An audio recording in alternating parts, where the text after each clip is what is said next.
All right, so welcome everybody. We're going to go ahead and call the meeting to order. And we've got Peggy, Kate, Leah, Nancy, and Mike. And Lonnie, I know, is going to be absent. And I'm pretty sure Bruce and Emma will be joining us soon because we just got out of a little education meeting with them. So at any rate, I'm going to go ahead and read the disclosure, which is this meeting is being held pursuant to and in compliance with ordinance number 20A 16, an ordinance to ensure the continuity of government during the COVID-19 disaster. The opportunities for the public to access and participate in the electronic meeting are posted on the Albemarle County website and on the Albemarle County calendar when available.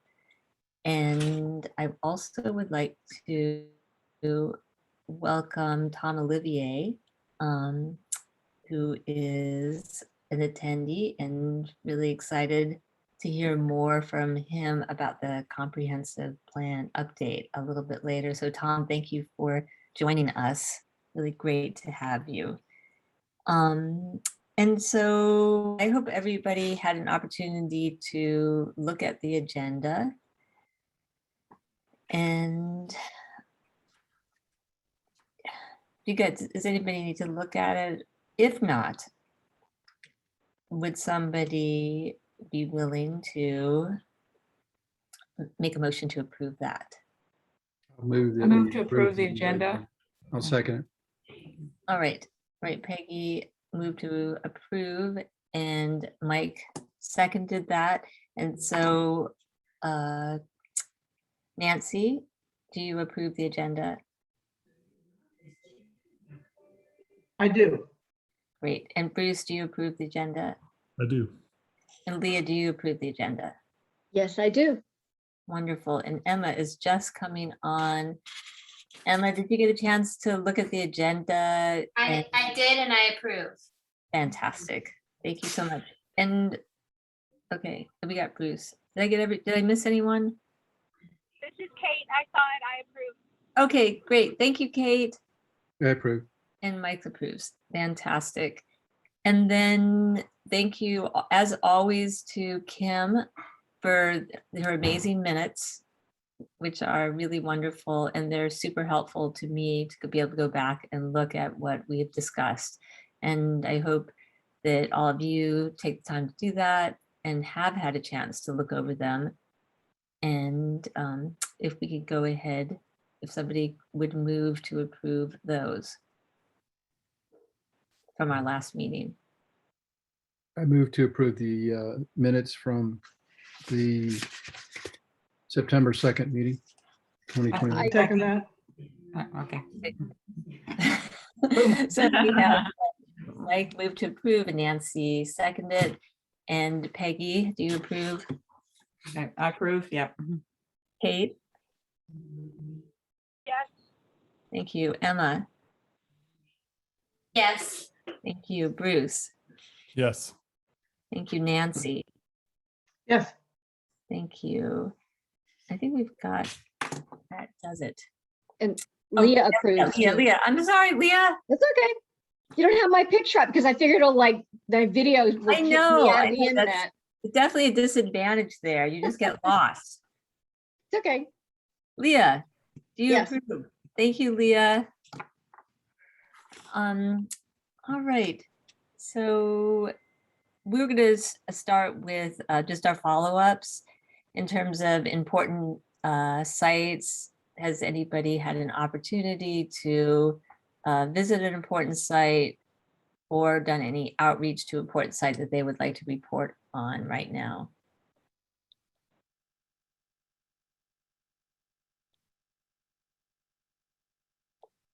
Well, I can tell you the Blenheim grasslands are looking mighty pretty right now.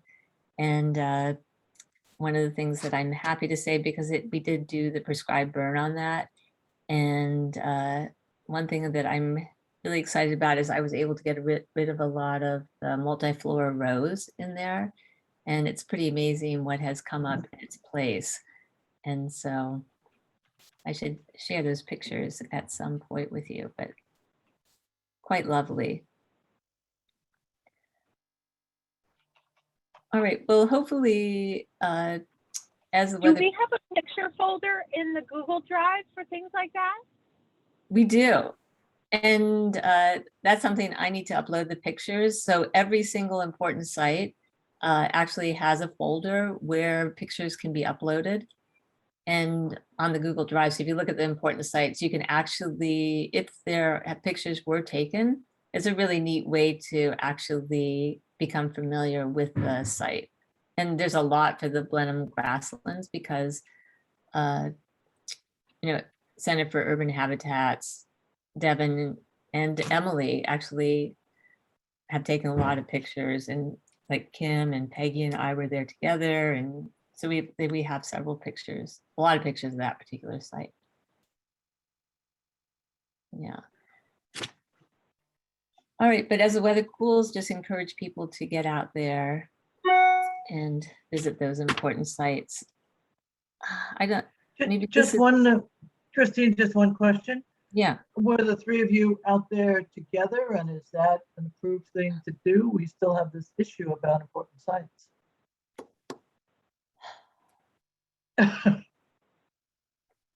gosh, it was such a long time ago.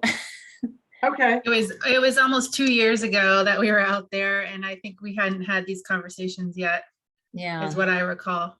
yeah. okay. And I hopefully very soon we will be able to have these in-person meetings and be able to do those visits in groups of, well, we can do them in groups of 2, but of course we can make it a public meeting and post it once that option is available. And that will be Okay. really nice to be able to do that. Excuse me, my internet stopped for just, or paused for a few seconds. What were we talking Oh, we were talking about? about, Where we do it in pairs? well, we can go out with one other committee member without having to post it as a public meeting right now. I'm sorry, I missed all of that. It was paused during all of that as well. Sorry. Yeah, so if you would like to, you could go out with another committee member and Okay. it's an important site, but Okay, that's what I thought, but I wanted to be sure. Thanks. yeah. I'll also say to Nancy's question that I'm not a member of the committee either, so I don't count towards those numbers. Yeah, so you could invite Kim, which is always awesome to have along because she's so knowledgeable. So we're going to move on to the Spotted Lanternfly, and really excited about the work that's been done with that. Emma, do you want to talk a little bit about what you've been working on and just report to the group? Sure. I hope my Wi-Fi is good enough, but let me know if I cut out. So Christine and I have been working with Rod, and I know Mike has been doing some work too, but I don't know much about that. But we've created a flyer to send out that has sort of three steps, really simple for people to understand about the spotted lanternfly and the steps that they can take if they spot one, and information sort of linked to remove the tree of heaven to prevent the spread, and information on how to report sightings. So we're in the final stages right now, I think, of finalizing the flyer for that. Yeah, I wonder if I could share my screen and show everybody the flyer, or I could just send it out. I was just Could you going to do send it that, by Christine. I'm happy to do it. Oh, that would be great. And I even just edited it edited it again, and it even looks better. So Yeah, when you see it, know that it's better. yeah. It's always that we're improving it, making it better. And if anyone has any thoughts or sees any typos or things we can do to make it clearer for people, let me know. Yeah, it's, I thought Emma just did a fantastic job. Just really clear and eye-catching, and I think it's fantastic. Esther. Sorry, I missed part of that. Is somebody sending it by email? We can definitely get it to you by email. That would be great. But the flyer's being sent through the mail. Yeah, Right, so but I would love direct to see mail. a draft of it. I can't see the screen, so I would just love to see a draft of it if somebody could please send it to email. yeah, Sure. Thank you. Thank you. and so this isn't the final one yet, and Rod's gonna send it. He's gonna actually fund the mailing, and we haven't determined yet exactly where who is gonna get mailed to, but it's gonna go through the USPS like bulk mail. And we're going to add the VCE, Virginia Cooperative Extension logo to this.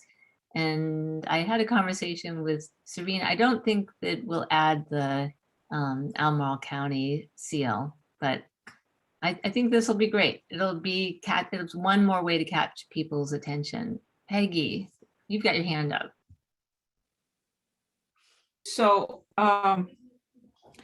one of the fellows that works at Center for Historic Plants has attended the PRISM workshop, and they were talking about ways to remove ailanthus without, I mean, if you cut an ailanthus tree down, you're going to get a million ailanthus sprouting up. And I never heard of this technique, but of scoring the tree and you know, adding some kind of herbicide into the tree so that it would die slowly. And they have a whole protocol for killing a ailanthus without causing it to sucker, and which is really a problem. And so I can find out, maybe share with everyone if they're interested in using. You have to use an herbicide, of course, but the other thing I wanted to mention too was that one of the gardeners at Monticello, I believe he lives, I'm not sure exactly, maybe it's near Afton or Crozet, but he actually saw a spotted lanternfly in his yard and he killed it, but you know, they're around. So. Yeah, so thanks for sharing that, Peggy. But I think, you know, trying to get the word out, that's really important to report it and take a Yes, picture. he did report it. He did report it. Yeah. Yeah. He posted on Instagram, and then I said, well, you need to make sure to report it. And he said, yes, I did that right away. And then he killed it, of course. Yeah. Yeah. Fantastic. So yeah, so thank you to Emma. You can see she's got some great graphic design skills, and really appreciate all of her work on that. And it's still work in progress, but hopefully that will be going out. And they're also, I think it was the Department of Forestry, Peggy, has just, they have an updated kind of instruction sheet about how to kill the ailanthus using sort of that hack and squirt method. And so that's also one of the QR codes references that, which is going to be great. And I've used that method. It works really well. And then Mike has been working with the Piedmont Master Gardeners. They have a speakers bureau. And Mike, I'm just going to let you just kind of give a little overview of what you've been doing. A number of things. Start off with the fact that we did have a meeting of kind of the players in different agencies back on the 8th of September. I think the most important thing that came out of that, and I don't know the outcome of that yet, was that Kyle Rhodes was supposed to go before the supervisors and give them an update. Does Kim, do you know whether that took place or not? I don't know. Okay. I think that was probably the most important thing we learned out of that meeting. There are lots of people doing lots of things throughout the state, attempting to get funding and so forth for different activities related to, hiring an invasive species specialist to help deal with it. It seems like funding is a real problem for everybody when it comes to this, as well as any other invasive species. There was a conversation about creating a task force and with all the key agencies and so forth involved. And I have not heard whether that has moved forward yet or not. Carrie Swanson and I had a conversation last week, and she provided a good deal of input. Apparently had gone out to one of the cemeteries after somebody had called and said they had spotted a spotted lanternfly, and I believe she said they were able to kill it. But the things that continue are the lanternfly is moving or has been moving again along railroad tracks or highways and things like that. We're not anywhere near having a quarantine. I learned that one of the initial steps is that it requires different companies that are in the transportation sector to designate somebody within their organization to be the person that gets trained on the spotted lanternfly and then comes back and trains others on the spotted lanternfly. And that's before any stoppage of movement of agricultural products or other things happens in an area that's under quarantine. I did put a link in the Google Docs for the Northern Shenandoah Valley Master Gardener program. They had an award-winning project that we saw during the International Master Gardener Conference, and you should be able to follow the link to that. I am going to attend a luncheon by the Chamber of Commerce. It's really to roll out the Defense Affairs Committee, but it will give me an opportunity to do some networking with members of the Chamber of Commerce and talk about spotted lanternfly in an informal, unofficial capacity, just to find out what people know within the Chamber of Commerce. So I thought that was an opportunity I should take advantage of.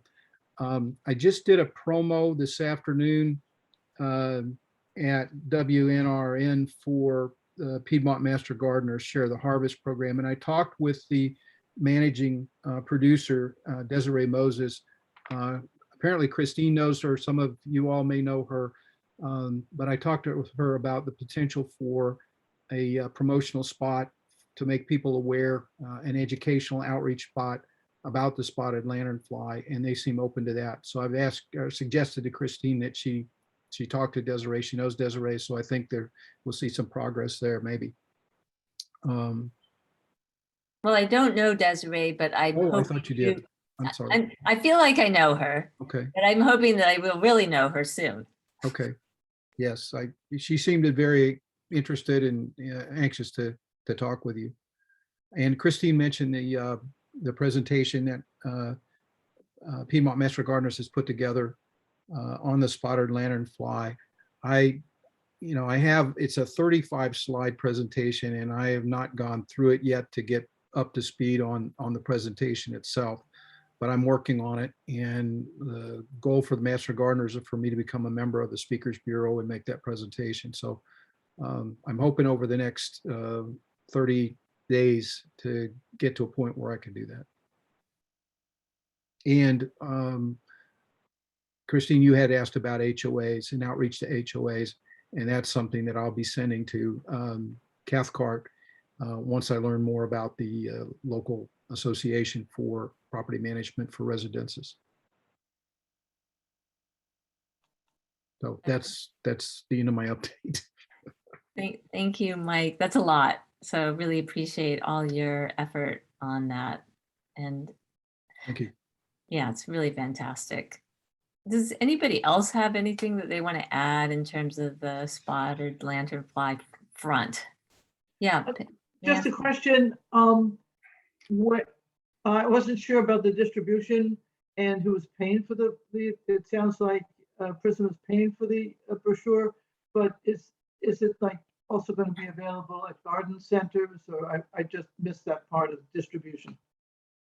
So for the mailer, the Right. flyer, yeah. So the purpose of that has been to, as a mailer, and like I personally picked up some flyers from Jim Barber that I think that they were just produced by the extension and they were given to Jim for the Parks and Rec. And so Jim just made a stack of them. So I've been actually, I posted and he laminated some of them. And so just on my own, I put them up in some of the parks in Southern Albemarle and in Scottsville and the places that I frequent. So I don't know, has anybody been to like Chris Green or Mint Springs to see if those flyers are up there? I was I assuming, haven't, but they're close by. I can check, and I do have actually copies of flyers I picked up from Carrie at the VCE office. yeah, I think that what I'm just doing is I'm just keeping them in my car and I have a stapler in my car as well. And so when I find a place that looks appropriate, I put one up in the Scottsville Library and just places where I would think, people would notice, places where you can stick a flyer up. So I've been putting them out there, but I'd recommend, I don't know if that answers your question, Nancy. Well, no, but those sound like different flyers from the one that Emma just did. Yeah. They So are, I'm just wondering what the one that Emma made, what the plan is for that.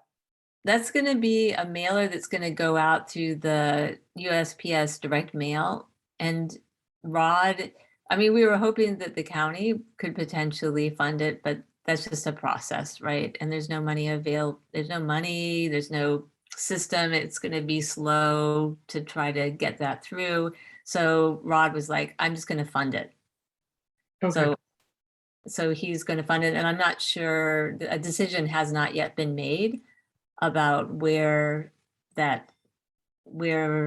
would be targeted for the mailer. So we're just still figuring out the details of that. And are we showing this to the Board of Supervisors to show them, guys, this is what we're doing. We are active, we are doing things. Well, that's a Just good let them know point. that, Yeah, I think, thanks for bringing that up, because I think once the mailer is completed, perhaps we can send a letter to the Board of Supervisors informing them that we participated in making this. I mean, the part that we did as members of the NHC was to Emma create the flyer and gather the materials, right? But Rod will be funding it. So who, Right, but I who is just think it's actually good to know that owning the we're active. sending? Rod No, Walker. who owns this mailer? I know who's paying to mail it. Who is it from? Well, that is a good question. It's going to have the VCE logo on it, and they're going to be the primary contact, the Virginia Cooperative Extension. Yeah, I don't know. That is a great question. Thoughts on that, Kim? Yeah. You're muted. I'm Yeah. muted, sorry. Kind of ties into what I was gonna say. So I wanted to just follow up on Mike's comments about the meeting that we had with VCE and VDAX, because that was after our last committee meeting. And we learned a few things. I mean, we also learned that VCE is already done and is continuing to do a ton of outreach. And Carrie in particular felt like there was not a need to do outreach to wineries, that they have just been inundated for the past 5 years or more with information. So if they're not aware of it at this point, that they just really got their head in the sand. So not to say that there isn't anything that we could do, but that wasn't something that they viewed as a need. And the other thing is, I have had some conversations with our communications and public engagement office, and they really don't feel like it's because of we don't have staff or resources, but particularly staff who are, experts in this field, that they feel more comfortable relying on the materials produced by the experts like VCE and VDAX, and, promoting those where possible, but not necessarily recreating our own. From the county, coming from the county.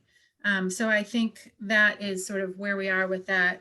But they also did with VDAX and VCE have, some suggestions as to, how the county could be better positioned to deal with this if and when it becomes a bigger issue.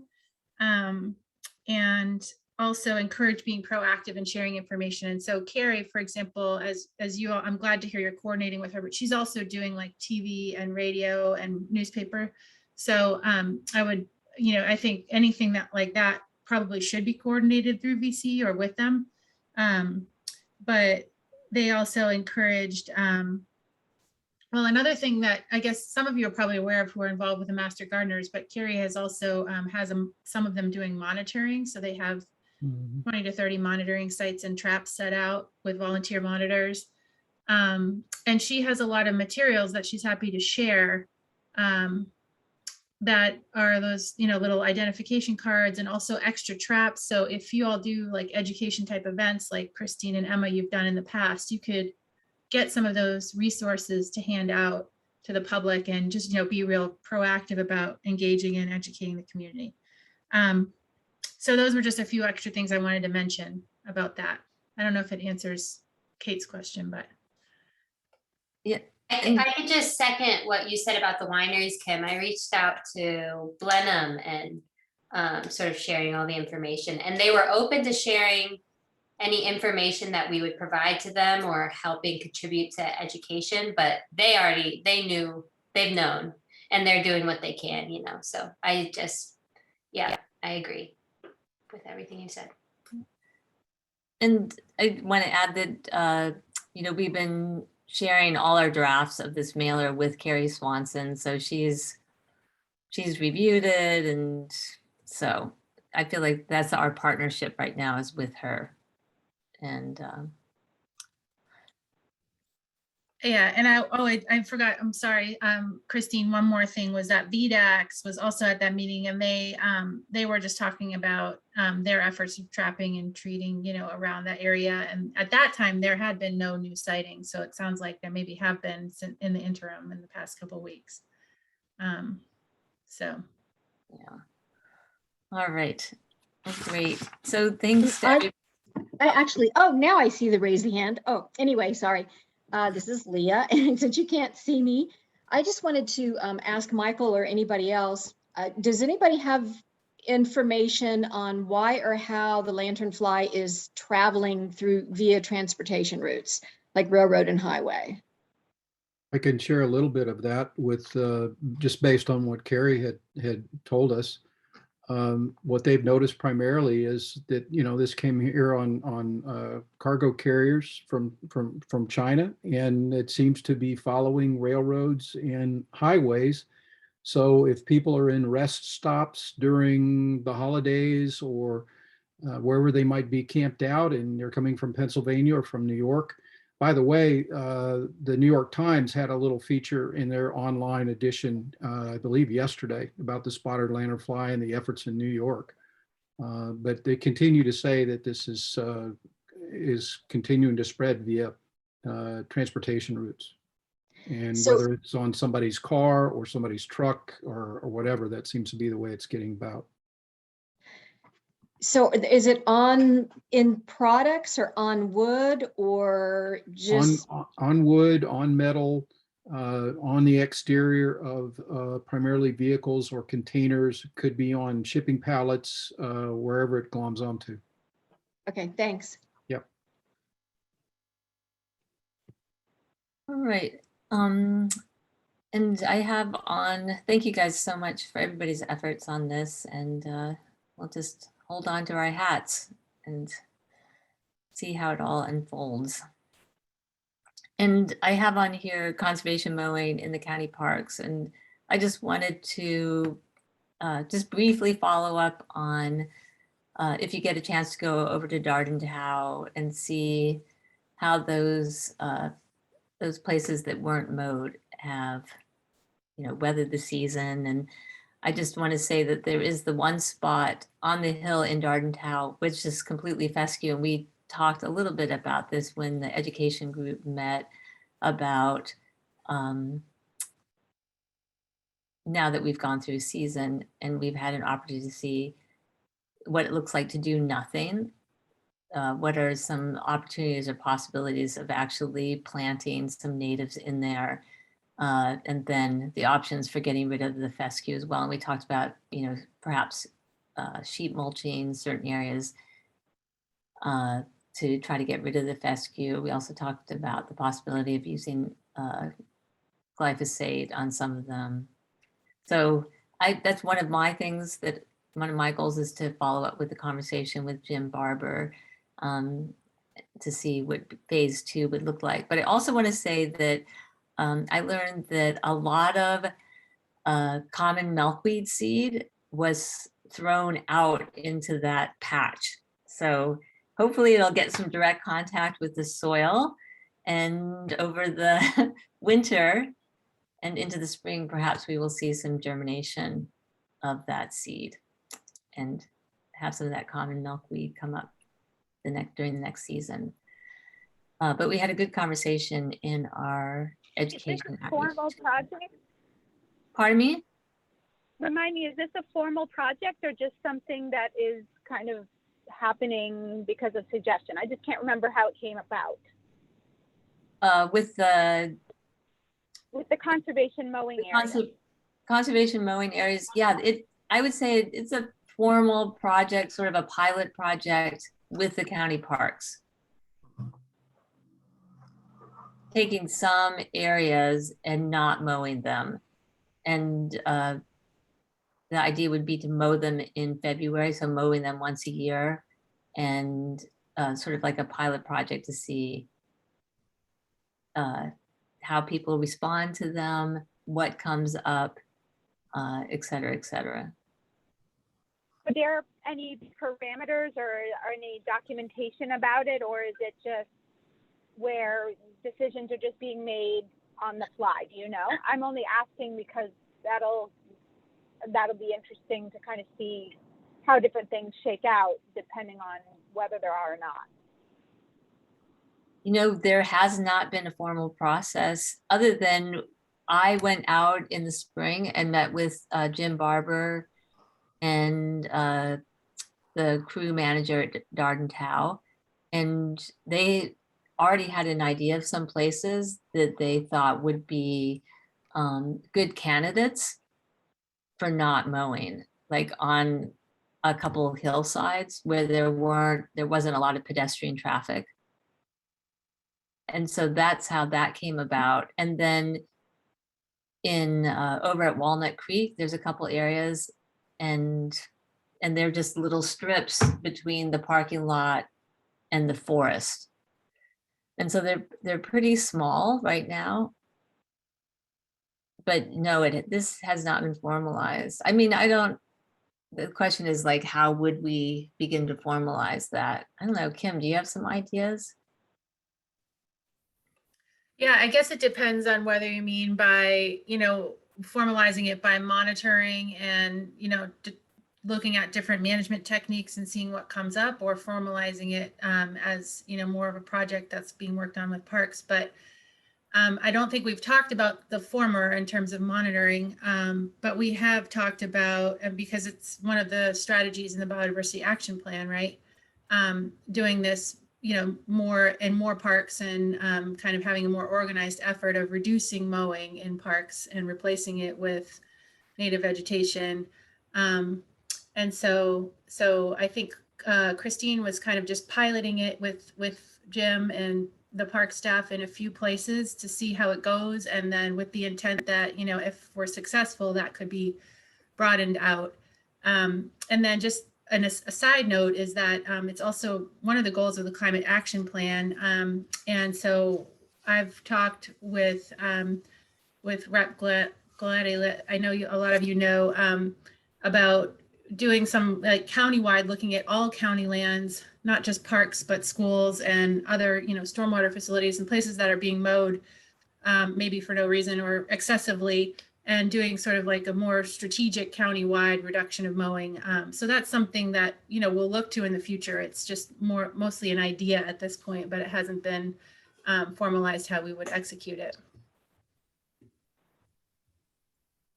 In these areas that you chose, are these no mow forever or just no mow per season? So it's done once a year or every other year? Did you come up with an Yeah. idea about that? Yeah, we did. We discussed this idea of conservation mowing, which is used by the Virginia State Parks. And so those areas are mowed once a year. And they're usually mowed in February. So really following that model. I think it'd be interesting to experiment with this a little bit. And Darden Tow is raising my interest, one, because I'm supposed to be looking at Darden Tow, although it's gotten far behind since I've done that, but as a plan. But it'd be interesting to experiment with that to see, because taking all the fescue and the non-natives out tends to be relatively expensive, and also being right by the Ravenna River, you shouldn't use glyphosate if possible. The runoff potential is pretty high, and so looking at some other method would be good, or another chemical. But I wonder if we could also look at some of this huge amount of potential meadow that we could create. Some of it you might just drill seed into the actual fescue that's there, mow it, and then mow it a few times, and then drill seed as a experiment, so that instead of having to totally spray the area 3 times, which is in this sort of chemically dependent landscape, and then totally clear it out, and the invasive exotics are going to get back anyway. Truthfully, it's going to have Queen Anne's lace and things like that eventually. I'm just wondering if we experiment with some areas, we could try mowing a few times intensively and then drill seeding it with natives and see how it works. And that might be an interesting experiment to see which meadow is more biodiverse than, say, one that's been totally done in the orthodox way of burning it or spraying it 3 times a year. I don't know if there's any information about that, if anybody knows about those variables, but I think that might be a much more efficient way. If we can come up with something that ends up with a decent amount of biodiversity after a few years, that might be a cool thing to do. I'd just like to point out the disconnect between spraying and biodiversity. There are some significant detractions for using something. Doesn't have to be glyphosate, could be any one of those broad spectrum herbicides. And just because of the damage that it does to the soil and the runoff and to people. So I would dearly love to have that discussion, the pluses and minuses, pros and cons about the use of herbicide and biodiversity with this group. So let's get that on an agenda coming up sometime. Sounds good. Yeah, sounds good. And Kenan, could maybe you and I, if you wouldn't mind, could continue this conversation, and I would love, if you were interested in meeting with Jim, with me, and I think it's a good idea to really explore those options, because my original idea is just do nothing and see what comes up. But I think if we can just improve the biodiversity just a little bit, right? And if we get some of those seeds to take hold, some of the yeah, well, I think you're right. I think it's worth experimenting with, because I think probably having some area, now there's already meadow areas out at Darden Tow, but having some areas is sort of a seed bank that can spread into the areas that you're just not mowing. Because I've been doing a little bit of experimenting myself just in my own yard to see what happens if you don't mow. And I think there's a meadow area that I think is seeding in, some of the same plants are starting to appear slowly. So it may be a certain level of inefficiency in having to spray the entire hundreds of acres, thousands of acres in the county, and replace all of that with the idea that it's going to become sort of a cosmopolitan meadow eventually anyway. And we might as well, so I think it's an interesting experiment to start off and think, well, let's just make it a cosmopolitan meadow from the beginning and try to get a decent percentage of native plants in there. Yeah, and I like the idea of just taking any herbicide application off the table completely in any of our recommendations, because I think that there are other ways to address this. They may be slower, but you're right. There's going to be a blending. So, and I think we can achieve that in other ways. Mm-hmm. And burning would be nice, but that's, that's problematic in certain. Yeah. All right. Well, thank you all. If anybody else has any thoughts about that, I'd love to hear it, but I feel like ready to move to phase 2 on that and continue those conversations with Parks and Rec. And then the next on our list is the comprehensive plan update, and we are so lucky to have Tom Olivier with us. Thank you, Tom. I just want to thank you for your efforts to keep on top of this, because this is so important. And it's really great to have you back here speaking to the Natural Heritage Committee in the place that you've been for many, many years. Well, thanks, Christine, and thanks to everybody for giving me a chance to come back and talk for a few minutes about the comp plan, which is something that's not only broadly important, but it's, I'd say, particularly key to the existence of the Natural Heritage Committee. And I know some of you know a lot about it, but some of you may not. So I'd like to begin by just giving you a kind of vest pocket summary of what it is and what the state of what this update is and how it's going to proceed at a sort of 50,000 foot level, and then talk about how there's some materials and opportunities and so on for anyone who wants to participate in it, because I think this plan really is important. It can have both very good and very bad implications when it's changed. Usually it's good around here, but not always. And so it would really be very good if Natural Heritage kind of kept an eye on it, and at judicious, key times, put in a word or two in the ears of the planners and board of supervisors to be sure that things supportive of biodiversity conservation are included. One thing about the plan, sort of a basic or fundamental thing, is that from a planning point of view, from a law point of view, this is sort of the basic fundamental planning document of every locality. Virginia law requires that every local government have a comprehensive plan, and they need to be reviewed and usually updated every 5 years. Typically, the sort of planning horizon going forward is about 20 years. I don't know if that's legal, but that's what people often say they try to plan ahead with. So it's a relatively long-term planning deal. Comprehensive plans can touch on a lot of topics. The classic is land use. Virginia law allows localities to have a lot of power on land use control, although much less in others, but that's kind of been a basic fact, zoning and designation for this or that use. Nowadays, you find things like affordable housing, you find economic development, and in more recent years, you're finding more and more discussion in local government plans of environmental protection. And in fact, in this coming county update, climate action and equity issues are supposed to be two, quote, lenses through which all chapters of the new plan are judged and oriented toward. I said before that the comp plan is really critical to the local biodiversity effort.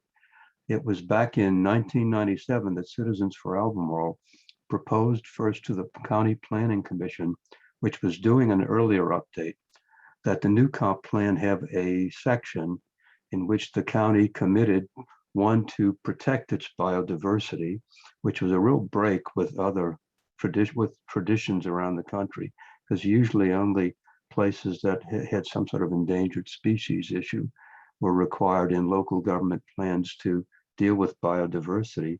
But we asked that there be a standing committee created, which is today the Natural Heritage Committee, that a key task of the committee would be to develop a conservation plan for the county, which is the Biodiversity Action Plan, which took a while, 2018, and also that there be a staff conservation biologist hired to provide support to the committee.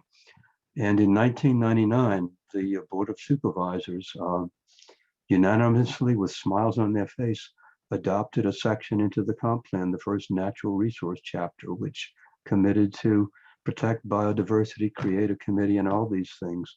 Rub was there was no money put aside at that point, and it took 2 more years of going to budget work sessions to get the supervisors to provide money that eventually led to Scott Clark as a planner being hired, and then eventually that was converted into a natural resource manager position, which David Hanna held and now Kim occupies. So there's a long history of this committee. And I'll just say, I saw Bruce do a thumbs up. I'll say it was a committee in Citizens for Albemarle, the Biodiversity Committee, that first met in 1991. And Bruce was actually at that very first meeting at UVA a long, long time ago. And I think Bruce had shoulder length hair. I may have too at that point.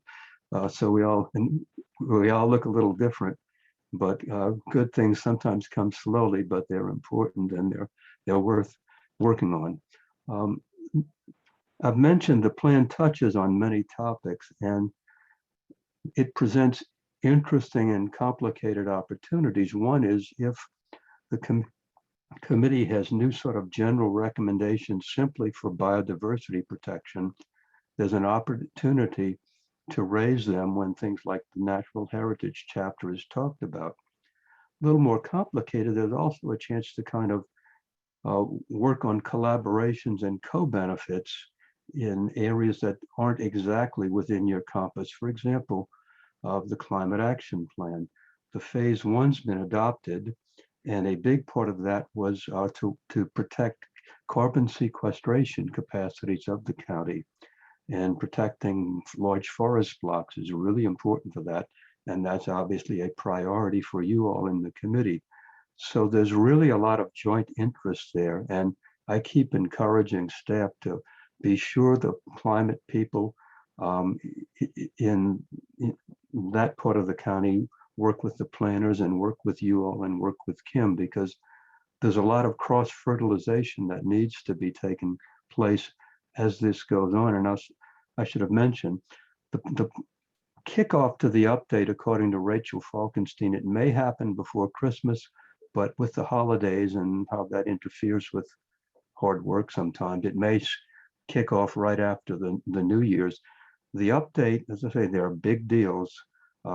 It's expected to run into early 2024. So this is a kind of long, fairly wonkish process in which a lot of different people get to offer their views and express what they want. And the last thing I'll throw out is bad things can happen, or dangerous things can also enter into a comp plan update. For example, since the last update, there's been a big elaboration of economic development efforts in the county. And there's a department now for economic development that has a lot of support from the supervisors. And economic development often has both direct and indirect impacts on natural resources. One of the big ones is that if you have outside companies encouraged to move here, and although there's some discouragement of that, it's not complete in the county, you can have a lot of people moving in to take jobs, and with tens of thousands of development rights still unused in the rural areas, a big economic development project can have side effects, collateral effects on what goes on in our rural areas with respect to development rights being exercised. So one of the things that a number of us want the county to do, and I don't know if we'll get it when it comes up, but is to try to persuade the county that there needs to be a rigorous review of environmental consequences of big economic development decisions. So we'll see what happens there. The other thing is equity.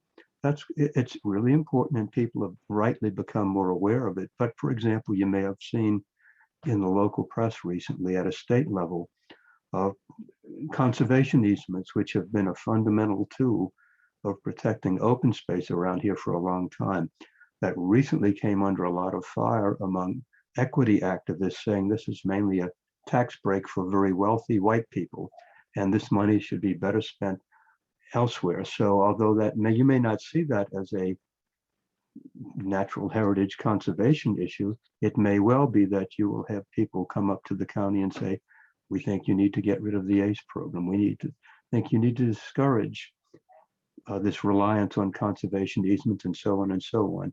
And there needs to be a careful effort to explain why that's important, although you continue to have to work in real ways on equity issues. So that's why the plan's important, and I think particularly to the committee. I'll just kind of wrap up by saying, if you're interested in being involved, or you think maybe, Seaville 100, the local grassroots climate alliance, is having Rachel Falkenstein, who's been the kind of planning staffer that's kind of held the lead on this so far. She's going to speak to us on, I think it's November 9th, the second Tuesday. It'll be a Zoom meeting open to the public, and she'll talk about some of it's why the plan's important, but a lot about what the public engagement process is going to be like in this plan update. And that's what the supervisors are set to finalize at a November 3rd work session, the last one, hopefully. And then maybe a month or month and a half later, I'll do a session too, another Zoom session talking about how activists can participate in it and what are good strategies and less good strategies and so on and so on. And also the League of Women Voters, who tend to be very studious about things like this and are involved with comp planning forever. Over the past year, they had a series of what they called book club meetings where various experts were brought in, like Rachel, to talk about some sections of the plan, or Karen Firehawk, who's on the Planning Commission. I don't know if Kim spoke. You did at one of the meetings. And there was a review of the existing plan, which was 2015. And all those sessions were recorded, and the League has put those up on YouTube, although they're private listings. The League website has links to the YouTube videos of those discussions, which if you're not grounded in the plan, but you think you want to, you can go to those and watch the sort of hour and a quarter discussions. And the last thing is, I'm going to be doing a series of sort of email alerts just on the status of the plan, what's going on and so on. Christine is already receiving it. I think Leah is also. And if any of you would like to receive those, they're just emails. They'll come out sort of sporadically. These plans things tend to happen quickly for a while, and then there's a gap when staff works on it in the background or has to deal with other things. And there are some more meetings where things happen quickly. So I'm going to try to watch it. And when a meeting where you might want to provide input is looming, I would like to alert people, or if there are new drafts of sections you might want to look at. I just want to alert environmentalists so they can, without having to go to all these meetings themselves, know when there's an important opportunity. So my email is cruz, CRUZ, .olivier, OLIVIER @gmail.com. If you'd like to receive the alerts, if you're not yet, send me an email and I'll put you on the list. And that's all I've got to present tonight, but I'm happy to answer any questions that I might be able to. Hey, Tom, will the Seaville 100 meetings be recorded? That's the plan, yes. And the Seaville 100 has a website, and they will put links to those. So there will be there should be quite an archive of discussions of the old plan and then the update as it's moving along.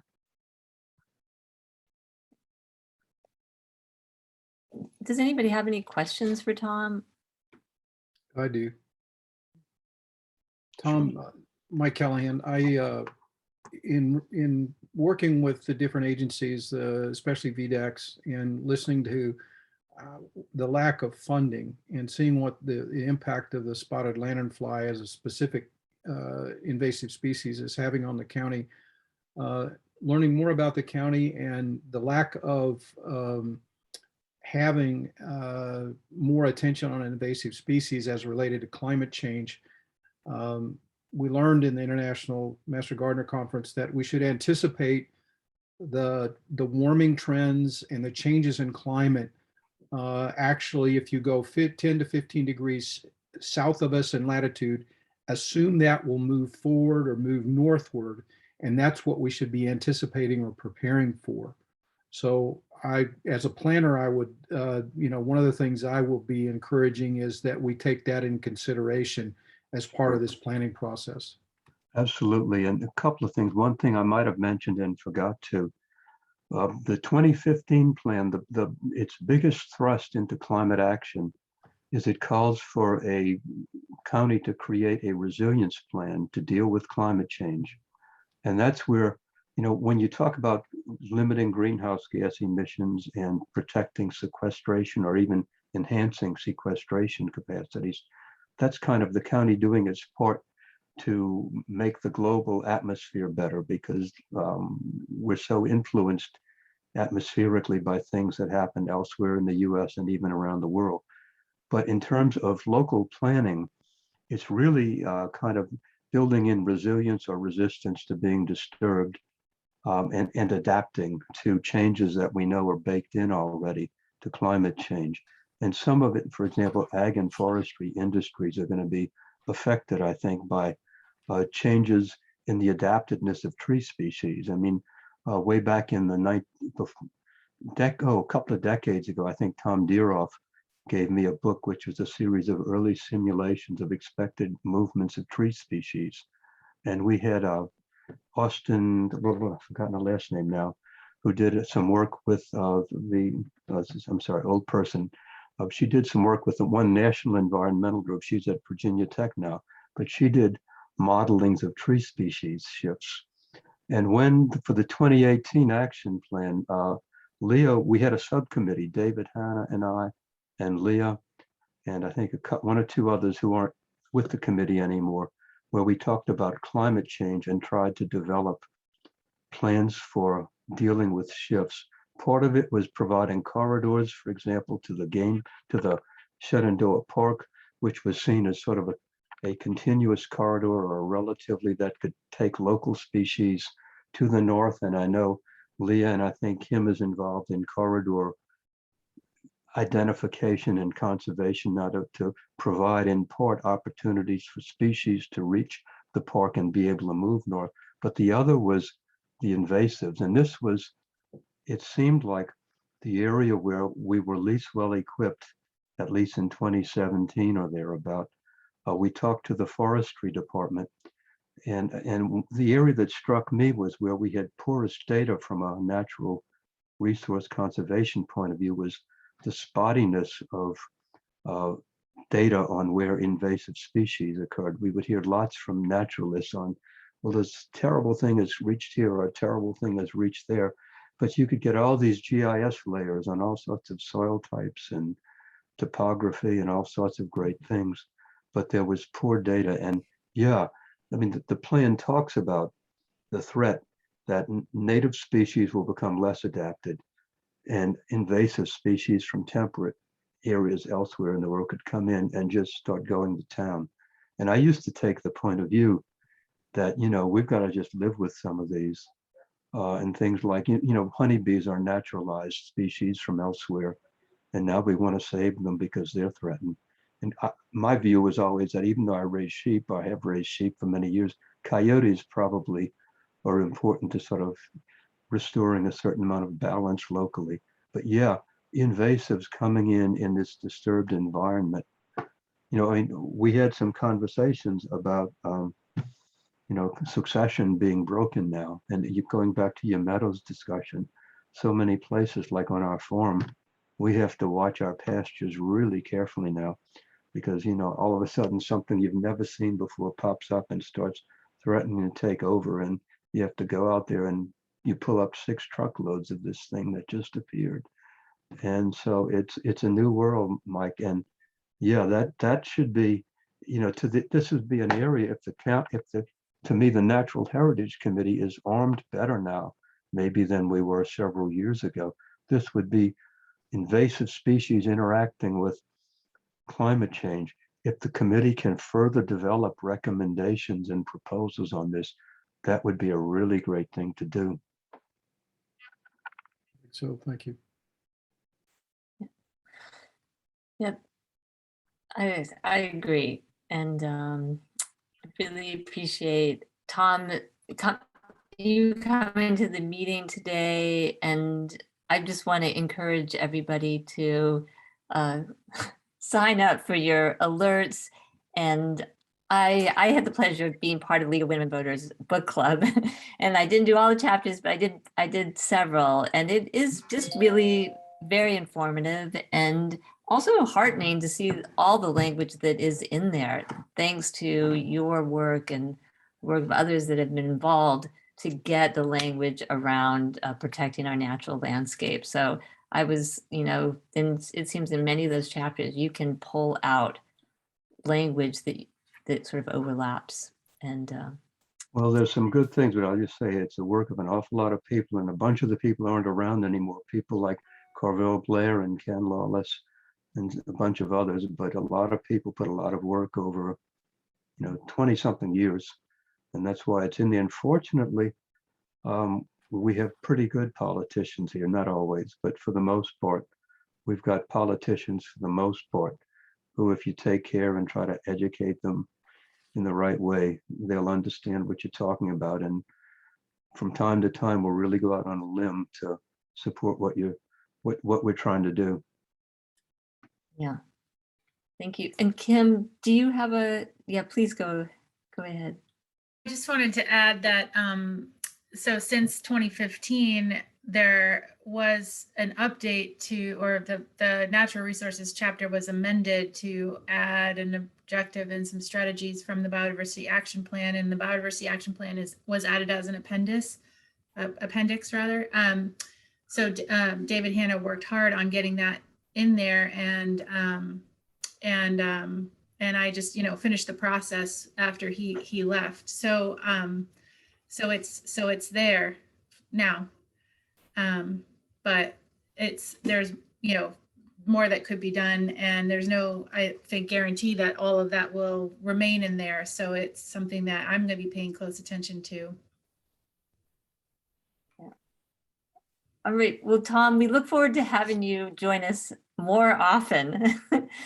And, even getting some regular updates would be really wonderful. If you'd like me to, I mean, from time to time, I could come in and do a little short update, and that might, I'm happy to do that with you all. You're a really important group of people. What you're up to is so important. So, thank Christine, you I wonder very if we much. could ask Tom to repeat his email address again, please. Just Sure, one-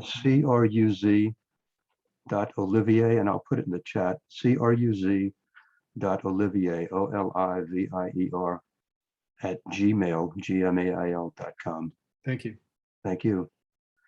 And I'll try to gather some of these resources and send them out to the group as well, the League of Women Voters and the Seaville 100. And yeah, I think that would be great. And Tom, can I ask one question? You mentioned about the wildlife corridors. Could you say something more about the wildlife corridors? You said that, is that in the comprehensive plan? I'm trying to look and just see what you're. Kim probably can answer better. It certainly was in the action plan, but not all of the action plan, I think, is incorporated into the comp plan. Is that correct, Kim? Or For wildlife corridors, is that? I think it made it. I think the corridors are in. Yeah, I'll have to look back on it. There's definitely, not all of the biodiversity action plan is a part of the comprehensive plan. It's included as an appendix, but there is definitely some language about connectivity, and I don't know if it includes that specific recommendation, which is in the biodiversity action plan about connectivity with Shenandoah National Park and adaptation to climate change. I'd have to look back at it. But I would say, I know there's some active work. You have a subcommittee working on this, and this could be very much the sort of topic where there's new stuff to bring into the plan in the next update. Yeah, because there's, the PEC, Piedmont Environmental Council, and others have drawn wildlife corridors. There's a lot of talk about them, but I think concrete, a true linking. I'd just be interested to see if there are any diagrams in the plan. I just In have. the action plan, the In that- 2017 or 18, yeah, the Green Infrastructure Center came in and did a bunch of, GIS analyses trying to identify connected or nearly connected forest blocks. And there's a lot of explicit laying those out in the action plan. But as I mentioned, I just am not sure if diagrams made it into the comp plan. Mhm. Okay. Right. And so Ken, and those are in the biodiversity action plan. And I'll just add with respect to conservation, some of the work that we've been doing with, updating the ranking in the ACE criteria to prioritize. Leah was involved in that. She's also on the ACE committee. But to prioritize, properties that are forming those corridors and just score them higher for those programs. And so that's one example of how, we're kind of trying to translate that into conservation action with these programs.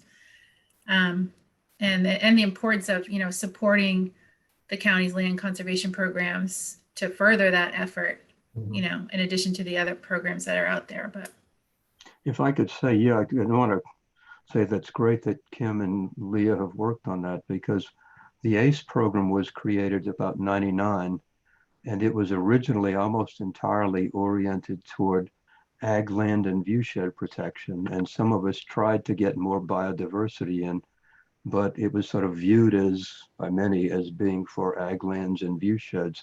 And the only reason the biodiversity is entering it, I think, is because the committee since then has kept pursuing it. And I think this is this is the modus operandi for the biodiversity. I think it's to just to keep working on bringing it into, the fundamental worldview of everybody in the county, that we need to think about this in all ways. And climate action may be a way.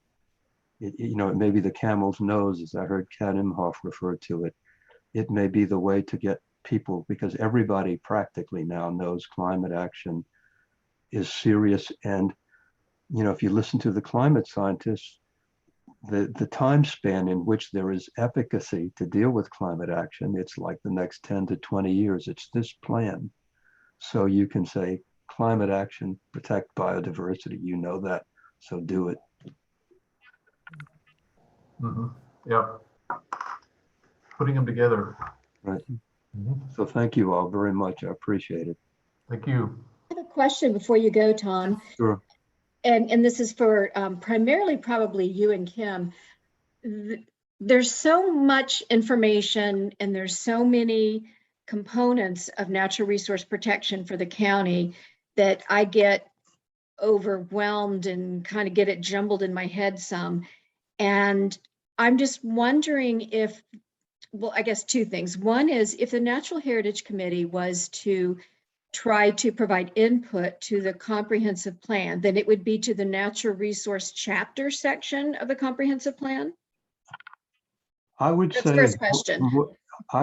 some people may try to tell you that you're out of place if you speak about these things outside of the natural resource chapter. And my point of view is absolutely not at all. Speak anytime you think there's a connection.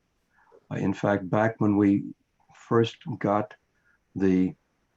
biodiversity into the comprehensive plan, we found ourselves rebuked on occasion by people interested in rural areas who felt that we were not welcome to talk about these things there.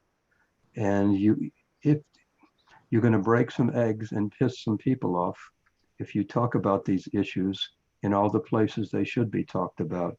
And in part, I say climate action is the foot in the door, that you could kind of like, in NASCAR, cars draft, one goes in front and there's a reduced pressure airspace behind it, and other little things can creep up in and get dragged along without burning gasoline. Well, people understand climate action is supposed to permeate this. And if you can say that means protect biodiversity, so we need to talk about it now. you can kind of do that without burning political capital, let's say. So I would say, Leah, wherever you think there's an issue, go talk about it. And some people may get annoyed, but just do it. Got it. And I agree with you. Thank you. So Yeah. the other part of my question is, there's so many issues that are important from a natural resource standpoint. And how do we take care of that? How do we address the elephant? I know it's one bite at a time, but it's almost like if there was some way to compare, let's say take the BAP goals, because if the Natural Heritage Committee is really supposed to be focusing on the BAP goals, then how do we compare that to what's already said about any of that in the comp plan and or indirectly in the comp plan, like you're saying, or in the natural heritage chapters, so that we can figure out how to make recommendations that enhances and builds on things that are already there. I'm not sure I know exactly what you're referring to, Leah. Are there particular issues you have in mind? Or? Well, just for example, like talking about the mowing issue, the getting parks and whatever landowners to not mow their land, or the concept that, in my opinion, we're going to probably eventually need some kind of options for conserving land that isn't using the conservation easements because of the political climate. And then there's the wildlife corridors. And then, any of the other BAP goals, how do we integrate that when it's just so many different issues compared to an even bigger issue of the comp plan, which has the economic pieces, which we should consider, and all the other sections. So for example, let's say you talk about wildlife corridors, or you talk about, let me say land conservation. Land conservation could be tied to tourism, which would be tied to economic development.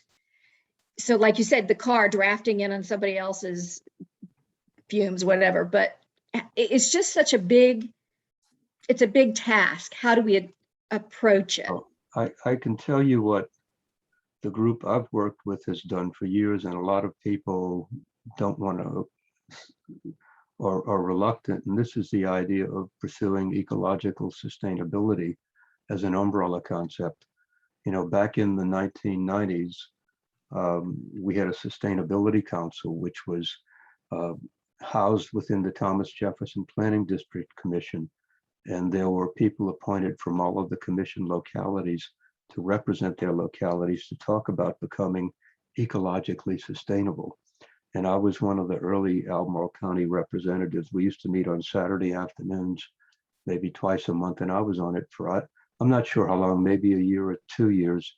The committee ran from council from 94 to 98, and it produced a bunch of sustainability accords, which said that for humanity to continue to live, it must recognize the limits of the planet to support us, and the need for us to limit our consumption of natural resources and our other impacts. For example, pollution. Nowadays, what we have climate change because of air pollution that we didn't limit. And to me, that's still advocates for a sustainable Albemarle population, which I'm the VP of. For several years now, we've been asking the county to make pursuit of ecological sustainability a sort of fundamental part of its vision. And I've had some success from supervisors saying they're willing to support it, although I don't know how far that's going to go.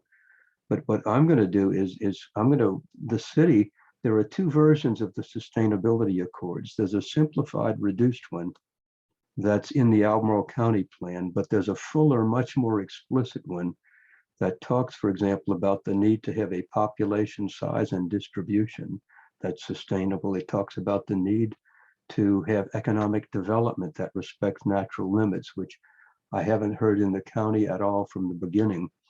And I'm going to be asking them to incorporate into the new comp plan the original sustainability accords, which are quite explicit as a kind of umbrella principle. We have to recognize the need to live within natural limits and commit to do that in our vision. And I'm not sure if I'm answering your question, Leah, but to me, that's how you simplify. There are so many particular things. What is the umbrella guidance, the big idea that gives you guidance when you try to decide the smaller things? And to me, it's recognizing humanity has been unsustainable for a long time. That's why we, for example, have climate change now. And we have to both restore nature and reduce the way we're continuing to impact it. And that should guide us when we try to, there are 1,000 things we could do in this plan. We can't do them all. So how do you whittle down the ones you're going to? How do you know which ones you put your political energy and capital into? So that's my thought, but it gets you into accepting limits, which economic development people, it gets you into demographic population limits, which so many people don't want to think about. And some people will tell you, oh, that's a terrible thing to even bring up. But I think that's how we got here. And it's going to take thinking about those again, as much as they bring new challenges into our cosmology. I think we have to do them now going forward. Thank you. That definitely helps. Well, thank you, Leah. Yeah, thanks for all you do. And Kenan or Kim? Oh, Kenan, you can go ahead. You muted, Ken? Oh, I think he took his hand down. Okay. Oh, he took his hand down. Okay, I wanted to just follow quickly on something that doesn't answer your question. It's a difficult question, Leah, but might be just a useful tool. Is just to let you know that I've been working on in the context of the Stream Health Project, and also being a part of the climate program team for Albemarle County. I started working on kind of cross-referencing the Stream Health proposals with the Climate Action Plan and the Biodiversity Action Plan and the Comprehensive Plan goals and strategies, so that I could show for each Stream Health proposal, this overlaps with 7 of the Climate Action Plan goals as well. And so it's almost becoming this matrix, and something that I think is going to be useful, not just for the Stream Health Project, but also for looking at, some of these other goals moving forward, to sort of connect the dots for the supervisors, but for everybody else also, where you say, if we do this thing, we're not just, doing it just for the Biodiversity Action Plan strategy, but it's also going to help address these climate goals and these other comp plan goals as well. So hopefully that will be a useful resource and just a tool going forward to make those connections. Well, that's almost exactly what I was thinking about. And I was actually going to send an email to Christine and go, should we ask Kim to do this for us, to compare the BAP goals or what we're working on in the committee with all of the above? But that's a big task, but it sounds like you figured out a way to do it. And the more general approach, at least in our responses, would be considering doing what Tom said, which is approaching everything from the concept of environmental sustainability, because that does cover everything. Yeah, and I'm just going to add, if you were to take something like conservation mowing, for example, the way I approached it was I looked at the BAP, I looked at the Climate Action Plan, I looked at the Comprehensive Plan, and in every single place I found language that could support those actions. And, I could even see putting it in other places in the Comprehensive Plan, whether it be the economic development piece in terms of, I think that, if you look at it as a whole, you can find ways if this is something that's important, to insert and recommend language in different places so that it is throughout the plan.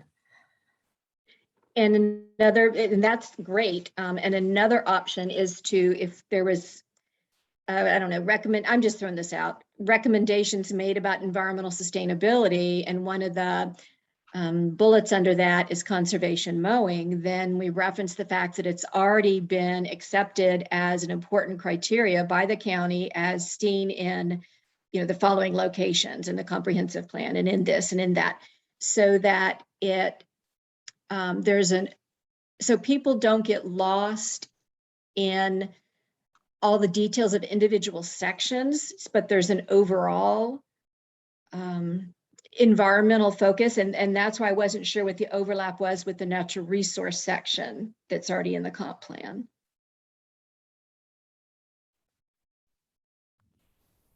So just throwing it out. Yeah, I think it's a pretty gargantuan task, isn't it? But being engaged is important, and knowing what's there and knowing what the language is, these are all important things, and that's the first step in being able to advocate. So Tom, please do come back. And I think this has been a really fruitful and important conversation because it helps us really to understand the bigger picture. And just want to really also thank you for, we're standing on your shoulders and all the work that you have put into, helping this committee to exist, the BAP, all the work that you've done. So thank you. And we hope that we can continue to push Thank it you, Jen. forward. And let me put it this way, as I said, this is natural heritage exists the way it does and is recognized because so many people over so many years have continued to move it. And you guys, you're the point of the spear right now. So it's great. I appreciate you letting me talk to you, and you all are doing very good work, and I hope you'll keep it back up. And I'll be very happy to come back and chat with you again about all this. So I'm going to head on out. So I'll let you guys carry on with what you're up to. All right. Thanks, Tom. Thank you. Bye. Thanks. Thanks, Tom. All right. Well, that's a great perspective for our work and how important it is to be that spear and to carry on. So we have just a little bit more than 30 minutes. So Kim, you're next on the list for just an update on all the great things you're up to. Yeah. I just have two quick things that I wanted to mention to you all. One is that I met with the director of the Botanical Garden of the Piedmont, Jill Trishman Marks, and it's in the city, but they're looking at adding on another parcel that's actually in the county. But I just wanted to mention the great work that they're doing. There's not much there yet, but there will be, and they have a really strong interest in education from the natural history and native plant and invasives perspective, and have been doing a ton of invasive control. So I just thought that I just would mention that, and that, to put it out there that this group might want to tune in or coordinate with what they're doing if you're not already. And then the second exciting news that I have is that the county is in the process of hiring a parks planner. And this is it's a replacement for Dan Mahan's position, I think, but it's going to be a little bit different in that it's he was the Greenways, Blueways coordinator and the outdoor recreation supervisor. And this one is more of a planner position, but working specifically in county parks and rec. And I'm excited about it because some of their responsibilities are going to be, volunteer management and supervision, working on partnerships and organizing volunteer activities in the parks. And so I think that this person could be a really key partner for working with the committee to advance some of the, the goals that we have in the BAP related to working in county parks and, controlling invasives and demonstration projects and all of those things. So that's just really exciting, and I will let you know when that person comes on, and maybe we can invite them to come to our meeting and talk about some of the ideas and strategies that we have in the BAP. That's all I have. All right. Thanks, Kim. Hey, Kim, is that application open? Because I know a few people.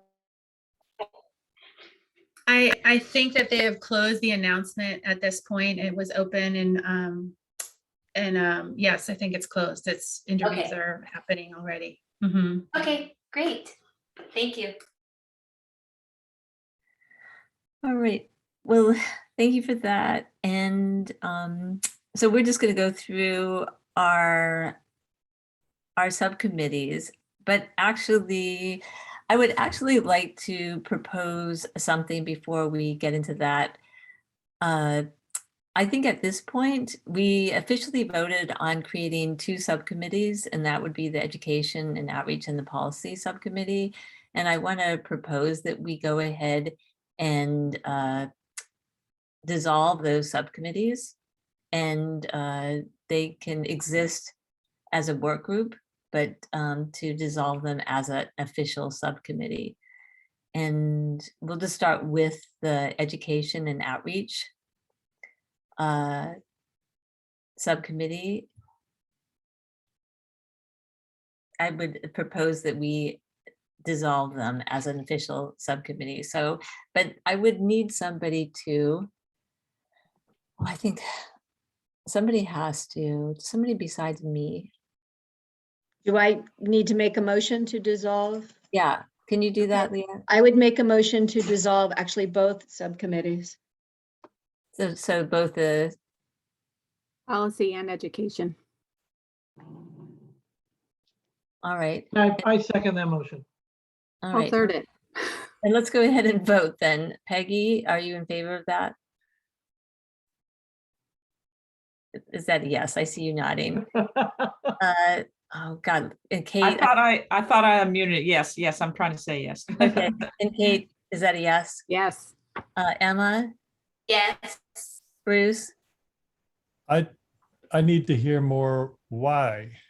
We Uh, didn't have any discussion. Oh, so we would like to do that. It would, rather than being an official subcommittee, because then in order for more than 50% of the committee to meet, and so if you have a subcommittee, an official subcommittee of 3 people, then that means 2 people cannot, it really cannot have a discussion unless it's a public meeting. It's And- not dissolving the groups and the discussions. It's just trying to better account for the fact that these are groups that have no power other than discussing things. And they, don't need to adhere to the meeting rules affecting the Board of Supervisors.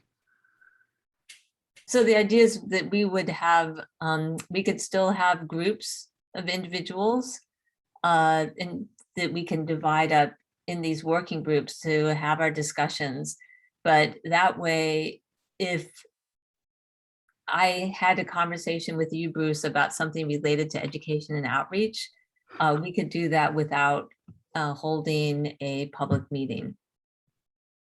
So it's to get around the structures and strictures of subcommittee requirements, especially in the age of Zoom meetings. Where it's challenging, right? Okay, I understand. Yes. Often the Thank you. challenge is really because it's such a small group that the percentages are working against us. So it makes it impossible. Yeah, so the subcommittee is only 3 people, then, when 2 people have a discussion, that's more than 50% of the subcommittee. There's a potential for a decision there with just 2 people out of 3. That They is, have no power to decide anything. They have literally no power. Yeah. They can decide whether to have a meeting or not. Yeah, if we need to regulate that, we've got problems. all right. Does anyone else have any questions about that? I'm No, I sorry. think it's a great idea, Christine, and I'm all for it. I have a 7 o'clock Zoom. That's why these are always hard for me to do the first Thursday because I have another group. And so I'm gonna have to leave, but thank you so much. And I'm glad you did this. Do we need to vote before Nancy leaves? Or do we Uh, need to get Nancy's vote? Nancy's, I'm for it, yes. got Nancy's vote. Thank you, Nancy. Thanks, Nancy. Bruce, are you in favor? Yes, Okay. Mike, Yes. Leah, I'm not sure if I got you or not. Did I already get you, Leah? Yes, I mean, yes, my answer is yes. Okay, great. And I think we've got everybody. Kenan, yes. Oh, Cannon, I'm sorry, Cannon. All right, sorry, I'm going down my list. All right, thank you, Cannon. All right, so we now do not have any official subcommittees, but I think that we do have a structure of groups of people that we have our focus areas, core focus areas of that we are interested to continue discussions. What are we referring, how are we referring to them going forward, just so we have a universal name? Working groups. Okay. Work groups. All right. Thank you so much, you guys. Sounds great. Great. Yeah, fantastic. And so today, the Education and Outreach group did meet prior to this meeting today. And well, we just talked about the spotted lanternfly, conservation, mowing, and then we moved over to talking about the public school property and the possibility of making contact with some of the public elementary schools, looking at their landscape in terms of pollinator gardens or tree planting. And the great thing is that the Piedmont Master Naturalists are working in several schools. They're working at Greer, Stony Point, and Crozet Elementary School. And so they have a framework for addressing the schools. And so I'm going to be getting some information from them about how best to approach the schools. And so we're kind of excited about beginning some of those discussions. How can we broach the principals or the people who would be interested, and then how can we get community involvement to carry forward these spaces that could be potentially wild and natural spaces that could be used for education on those campuses. I hope that I characterized our discussion well enough. I see, Bruce, you're nodding your head, so sounds like maybe we did. And that wraps up our meeting. So Leah, do you have anything to report in terms of wildlife corridors? I know you've been busy with other things as well. Yeah, not much, just that I actually met with a local turkey farmer today who's just down the road from me and wanted to see what his thoughts were about predators. And interestingly, he said he doesn't have any issues with big predators getting over the fences for his turkeys. He has over 4,000 wild free-range turkeys, and they're gorgeous. And they love it when you make funny sounds. They go crazy gobbling, I learned. But he said that so I mentioned about bobcats, and he was very interested in the wildlife corridors in general and the work that Kim's doing on Highway 29. And he knew about Bridget Donaldson's work with the fencing along Interstate 64. But anyway, he said that there are bobcat all over the hills between his property and my property, and he's actually captured them on game camera. So it's just kind of more confirmation, because Virginia Tech was, they had just made a couple of comments a while back about unsure if they would really find bobcat. And the more landowners I talk to, everybody's like, oh yeah, they're here. So just thought I'd mention that. Oh, and by the way, just for fun for everybody, the only predator that has been getting the turkeys are possums. He said that they don't care about the electric fence. They get zapped and go right on through. He's watched them. And I'm like, a possum would eat a turkey? He said, no, they suck their blood. Right? I know. I'm like, what? So now we all just learned something in the natural world. That's my report. Wow. This is October. Yes. Thank you. Thank you for that, Leah. Good for Halloween, yes. All right. Thank you, Leah. And then Kate, you guys were able to meet, which is fantastic. We did. It was delightful. I can give a little update on that. We had a good conversation about the ideas, behind stream mitigation and nutrient banks by right. We had questions that we would love to discuss further about how these are created, the the permit process, costs. There are so many wonderful things that go into barriers to creating them, as well as regulation. We talked about the Bay Act, and as people probably know, I think half of it has been adopted, but there's still the ag portion, especially, that could do a lot for definitions that really aren't set, and other pieces that the county wouldn't necessarily have to create its own regulation. So we would love to bring that for discussion with the larger group. And if there was impetus to support further, that would be an interest of ours. We talked about a lot of little pieces, like the potential for grandfathering buffers that had already been put in place, things like that, which, just might do a lot to help people who are already trying to do the right thing under a previous regime if things changed. Just lots of good stuff about that, as well as the need to have time for implementation, funding to support implementation of all sorts of wonderful things. And we talked about criteria for adoption of new sites, including our interest in making sure people have had a chance to visit and report back, just because not everybody can go everywhere for a variety of reasons.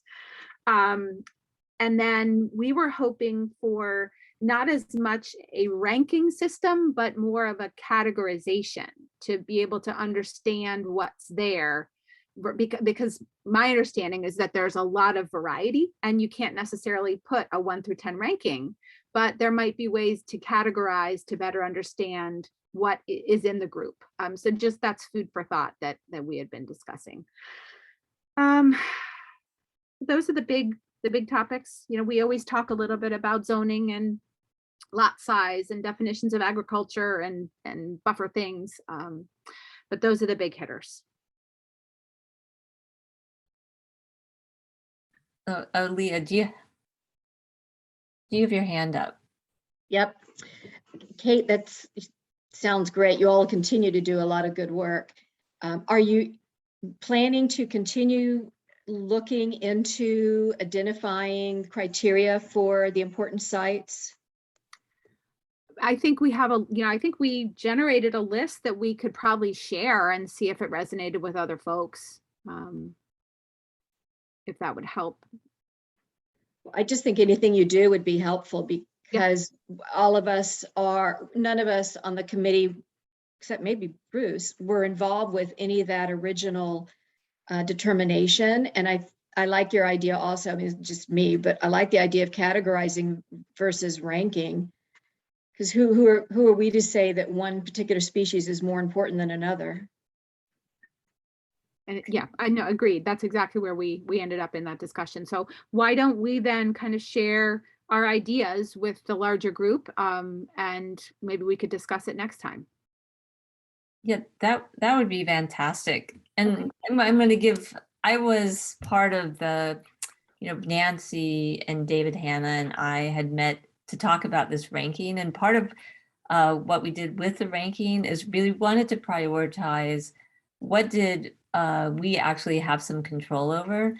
And so we tended to rank the sites that were on Albemarle County public property, that we would actually have some way of controlling and protecting them. So really part of the ranking was which areas might we have a possibility to protect.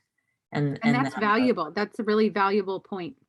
Yeah. But that could also be categorized into, a group that was bounded by that versus a group that had, endangered species or, any number of, not so many invasives. Who knows? But it definitely was a valuable discussion. I'm sure it'll be even more informative with the larger group. Yeah. Yeah, I think there is a document that actually, it's in the BAP, I think, as well. Maybe it isn't there, but we actually said like who would be the responsible parties for protecting those important sites, who actually has some control to do that. But well, thank you for all of your efforts.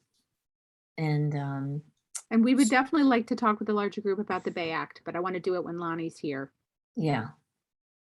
So just to understand, the categorizations aren't exclusive necessarily. They could be more like Venn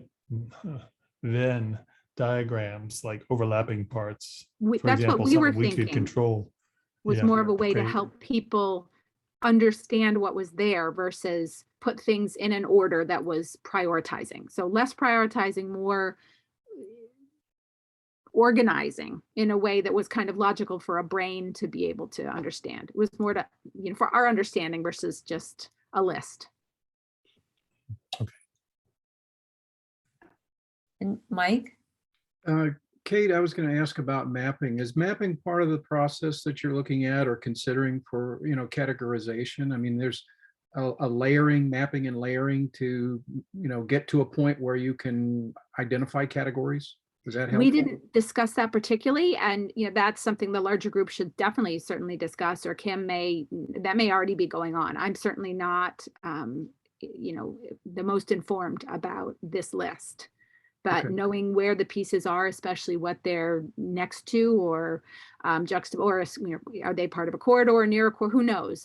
There are so many different criteria that could affect a category or whatever else would be informative about a place. I would hope that we could use those kinds of tools in order to do, this and other things.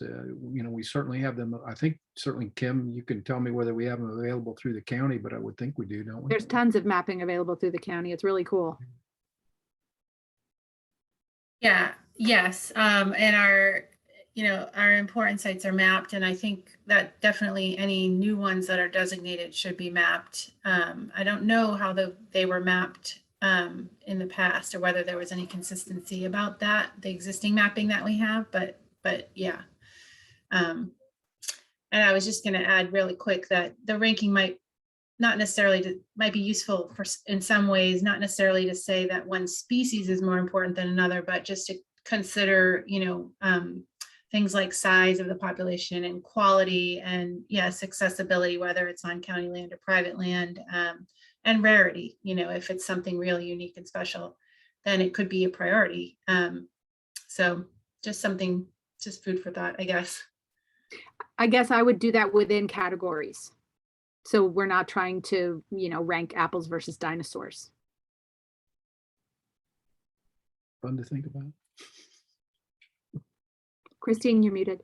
Yeah, and we also have, of course, Emma's beautiful piece of property as well, where we've found this rare orchid. And so it might be, it'd be great to get some of our amazing botanists and biologists out there to, take a better look and document it, but could almost be a test case to apply some of our criteria. Yes, and also I think I saw a koi wolf there. It was bigger than a coyote. It looked like a wolf. Huh. I don't know if anyone else has any sightings, but I didn't take a picture, Bruce. It was so gorgeous. I was just frozen watching it move. I thought about my camera and I thought, no way. It was such a beautiful experience. How did it differ from a coyote? It was huge. It was tall. I thought it was a deer. It looked as tall as a deer. And it was very fluffy, and it had a very fluffy tail. It was like light, like golden retriever color with like dark markings, like dark gray markings on its tail and ears. And it was amazing. I mean, I think that I don't know exactly what it was, but it was cool. I don't know if you all have experience with seeing anything like that. Lots of coyotes, but nothing of that color. Yeah. You'll have to spend more time out in the woods with your camera at the ready. Don't forget DNA. There you go. I know. Time I have to get my camera. I did Or see we an can eagle all on the way home today while I was on the phone listening to this. We stopped to look at an eagle that was sitting on a fence post. So that was my daily Wow. wonder of the wild. Well, since we're talking about sightings, this is a really sad story, but on my run, it's on a kind of an isolated gravel road, but off the road, there was a blue heron that was dead. It was such a shame to see it. Oh. No obvious injuries, but it was quite a sight and a very unfortunate one. because it Well, had. we'll just hope that it came to, it, you know, it may have lived a lovely long life and came to the end. That's what I'll Thank you, hope. Kate. I appreciate it. The other day I found a dead adult snapping turtle in the middle of the forest. Hmm. And I was trying to think, gosh, what kind of fight did this end in? Again, it was probably 500 years old, and maybe it came to the logical end. Probably. Yeah. Probably amazing to see it up close. Its big shell Oh, yeah. They're cool. and claws. Yeah. You should take a picture of that and share it with us. It's a little gnarly. But I have a sure. picture of a live one. Would you rather see a live one? I don't know. I showed the kids I was nannying with were with me. I was like, okay, you can look at it, but just so you know, it doesn't have a head. Stick to the live one. Yeah. Oh, yeah, the live one's better. Yeah. Well, all right, you guys. Well, I think it's been a productive meeting. And does anybody have any other follow-ups, or since we do have we have like 10 minutes, or we could end the meeting early. I move to adjourn. Yeah, those of that? us who were in the education and outreach meeting has been kind of a long, it's been a few hours, hasn't it? This is 4 o'clock, right? Yeah. Well, thank you to everybody. You can remember to still consider your working group meetings, and Carolyn has been super generous about those daytime meetings if that works out for you for the larger groups. All right. Thank you guys so much, and have a great evening. All right. Take care. Thank you. Bye. Bye. Okay.